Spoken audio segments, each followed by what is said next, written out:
mutas, and the mutas took huge hits with the Widow Mines. The Widow Mines really did in KiToO that game, I have to say.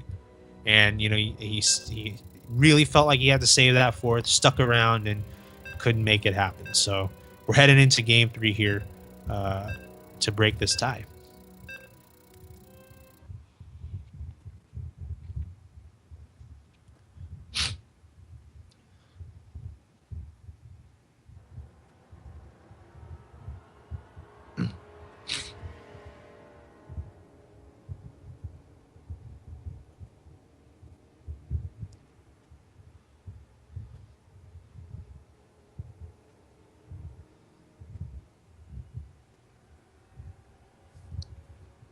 All right, here we go. Game number 3, and it is on another 2-player map. It is Echo that we are playing on, or watching players play on. And it's the pink Terran right here. Or not pink, it's purple. I need to learn my colors. Purple Terran spawning on the bottom right-hand side, representing Team Gravity, folks. It is Sonic.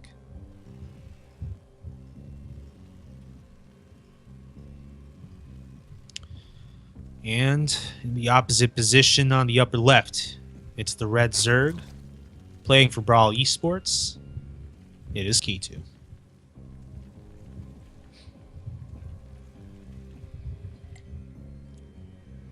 So I do have to say, Brawl is, you know, having a good showing. This league, this event. They had 3 guys in the round of 8. We saw this is the second one we're seeing today. And then yesterday there was Panda Bear Me, who was defeated by, was it Peely Peely? Or was it Bly? By Peely Peely. So good showing. I mean, 3 guys in the round of 8. Can't really complain. Can't really complain. But they would love to see a second guy, get into the round of 4 too, right? That could potentially be KiToO. On the other hand, for Team Gravity, well, they want to also have some representation. Last season in RSL, it was Semper from Team Gravity that was able to win it all. And he didn't have to play in the qualifier this season because of it. But unfortunately for him, as he was in the group stage, he just, he just didn't have the best games. And he dropped out after that. He lost. So really, the hopes for Team Gravity are on to this player here, as some of the other participants, couldn't quite get to this stage. So Sonic here, no doubt, looking to represent his team well. Right now, he's opening up with Reaper. So that first game he opened up with CC first, maybe because it was that nice big map. But on a small map again, like Vonnie, in a similar opening to last game. He went up to 2 Reapers. Didn't really do a lot of damage for the Reapers, but of course, the primary goal is to scout. And I'd have to say it worked out for him. I mean, he scouted the 2-base Spire, was very prepared for it, and the Mutas just didn't do as much that game. Didn't deny drops, didn't do as much harassment until later in the game. So Sonic had to have been happy with how that went. But the game's a little different already here. We're seeing initial quick 6-lings coming out here for KiToO.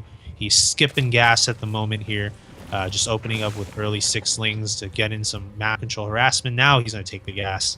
But here we go. 6-lings going to try to punish that low ground expansion. And, in game number 1, we saw Sonic open on the high ground because, you thought that'd be the safe maneuver. But in this one, I guess his confidence is in the Reaper coming. Where is the Reaper? Oh, the Reaper's in the center of the map. Had already made its way past. Oh my gosh, are we going to see this command center be forced to cancel? That would be brutal. I mean, if you're Sonic, you don't want that. You certainly don't. And he's able to keep the CC building. My goodness, disaster averted. How many workers were killed? None. So he microed them pretty well, Sonic, that is, and making sure he didn't lose any workers to the Lings. But he did lose mining time. So, well, that's kind of what Zergs are hoping for, right? When they open up with 6 early Lings like that. So KiToO certainly got what he wanted there. Reaper also is delayed by that too as well, I have to say. Look at this. Sonic had to bring his Reaper back to help defend. Now has to try to go harass. No more opportunity for that, right? So good play there by KiToO early on. Let's see here. I mean, there are some trade-offs, of course. He's going to have delayed his speed a little bit here.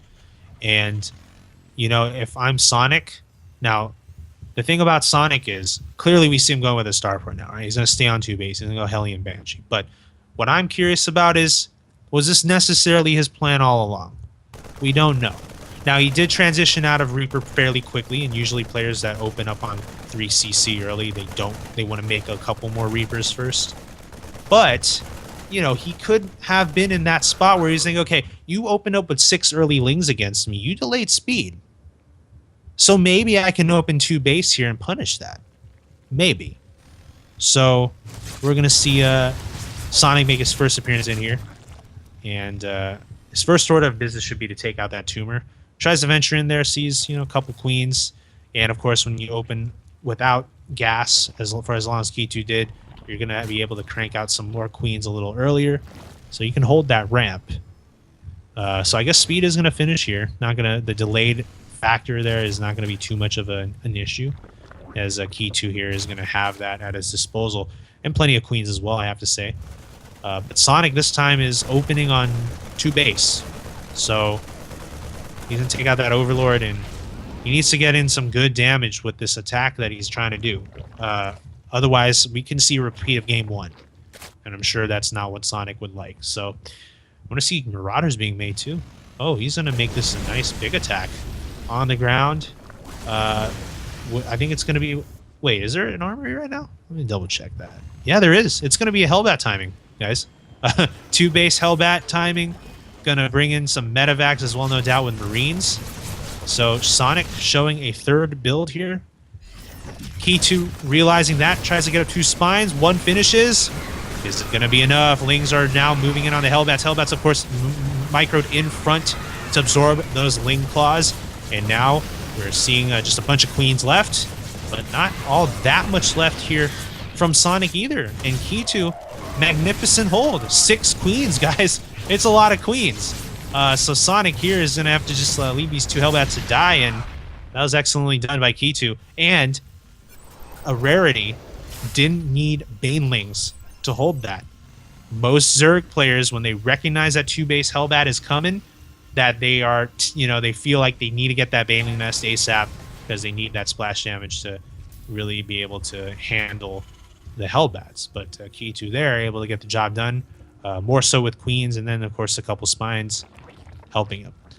Of course, though, there is a trade-off, of course. To mount that defense, you do need to delay some things, like a 3rd hatchery, for instance. But it's being made now. And, of course, Sonic delayed his 3rd, too, so he's only making his 3rd CC now. So after, you know, all of that 2 base defense, 2 base attack, we're seeing both players here transition, head into that mid-game. And the Spire is on its way. Going to be close to finishing your Baneling Nest being built as well. So KiToO didn't even have a Baneling Nest at that point in the game. But now, of course, he's flush with queens. We should be seeing the creep start exploding on this map. Look at that number of creep tumors, guys. So KiToO was kind of, you know, hunkering down his 2 base for a while there, but now he's going to make up for it with all those tumors, guys. Going to be a lot of good stuff coming out from the top left. In the meantime, here for Sonic, that 3rd is now becoming an orbital. No doubt in his mind, he wants to take that 3rd base. Sending a couple units over there, I'd have to imagine, to clear it up. And he is transitioning into bio. So he's going to start getting those upgrades too. So both players really only starting their upgrades now. Overlord taking out 1-1 upgrades for Lings as well as bio.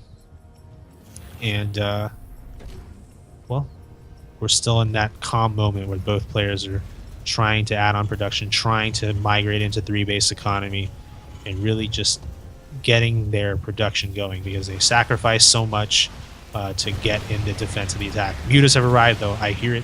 I hear it over in the natural. And they quickly left because of the missile turret, of course. In the meantime, oh, these Mutas fly over this army of Sonic. Not a good idea here, guys. Not a good idea. And I don't need to explain why. It's pretty obvious. How many Mutas were lost in that? Just one, but one really weakened one. I know it's just one Muta, but those things are expensive, and you really want to try to stack them, right? We saw the huge mute account help out KiToO so much in game number 1.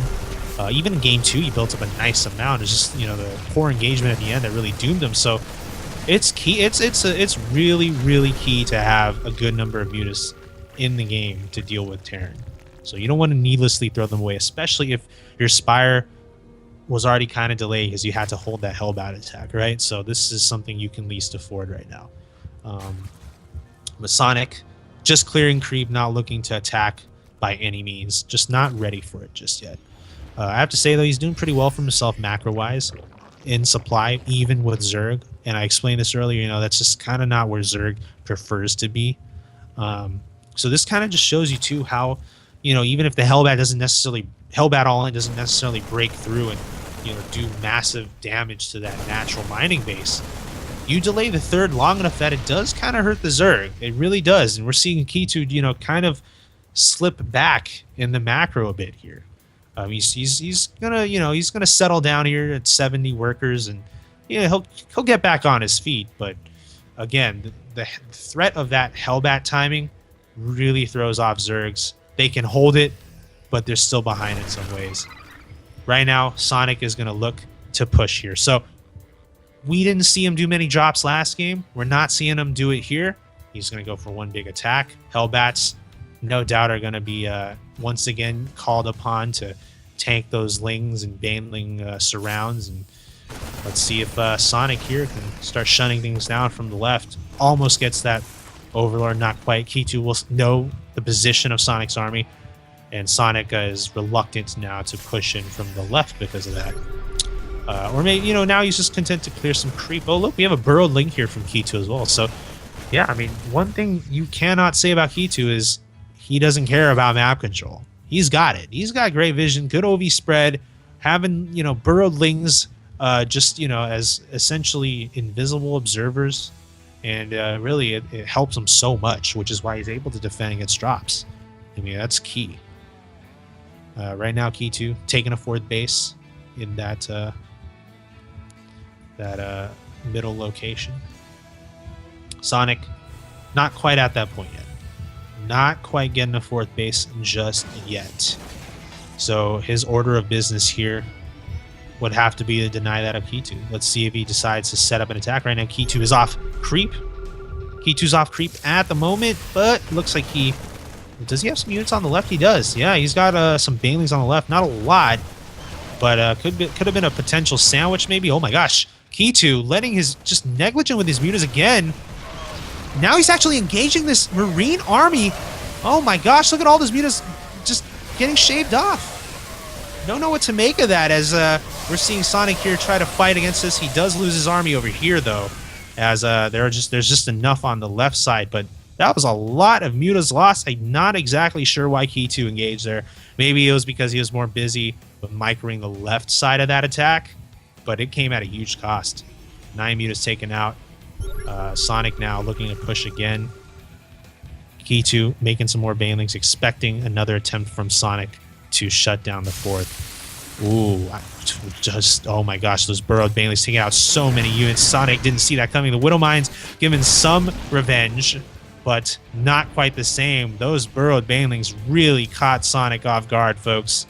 And that has certainly turned things around here. KiToO is now enjoying a nice leader, 164 to 124. And with a lot of these units being taken out, KiToO has to feel confident in potentially mounting some aggression here. It's going to be the first, really, we've seen all game from the Zerg since the 6 lings at the very beginning. He's been on the defensive this whole time, but that's kind of how it is, right? Terran strong mid-game, but now it's the late game we're heading into soon, and KiToO is getting ready, burrowing some banelings over here. Is that going to catch Sonic off guard a second time? Oh my gosh, the first time around, I don't know if he can do this again. Yeah, he's gonna be having some sharp eyes here and making sure he doesn't let that catch him off guard a second time. There's still those 2 burrowed banelings, by the way, farther down, but Sonic now gonna push again and try to harass this 4th base, catching another burrowed baneling. Oh yeah, he's saving his scans for this now. Well, this is still tough. It's really tough. KiToO is vigorously defending this fourth. Sonic would love nothing more than take it out, but it is not coming easy, as KiToO always has his army here, and Sonic just doesn't have as big of one. Oh no, he just loses what he has over here. A lot of these drops, or not even drops, really just these medevacs being taken out, and now Sonic's not even boosting them away, losing another one. Something he can least afford. He's down by 70 supply right now. He needs to play on the defensive right now here. And these Marines trying to split against those banelings on the ground, but there's just too much here from KiToO. Oh, now those SCVs all exploding. I think that's going to be it. I don't see Sonic sticking around this game much longer, as KiToO dominating again, another mid-game, deflecting all the aggression. GG. And KiToO is now up 2-1.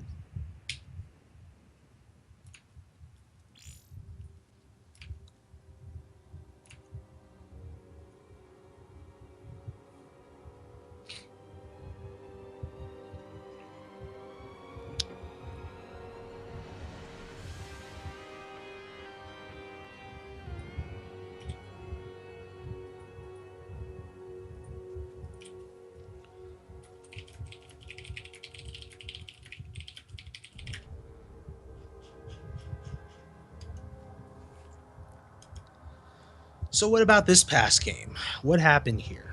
Well, just a couple of things. Sonic, his early game attack did pretty well, right? Again, he didn't break through, but he did delay a lot of KiToO's economic development. But his mid game just failed him again. But this time around, I think it's just some of those engagements really didn't work out for him.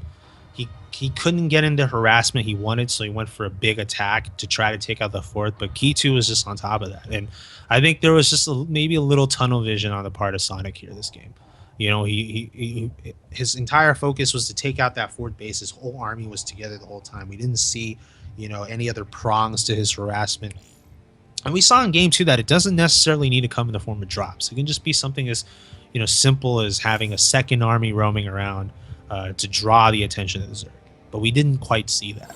And then, of course, it goes without saying that losing a huge chunk of your army to burrowed banelings is not a good way to go about the mid game, and Sonic could never really quite recover from that. So that's why KiToO now, in game number 4, is going to be in position to punch his ticket to the round of 4, guys. So let's see if he can finish that up here. This is the first series, by the way, in the round of 8 where there isn't a shutout, so that's something. But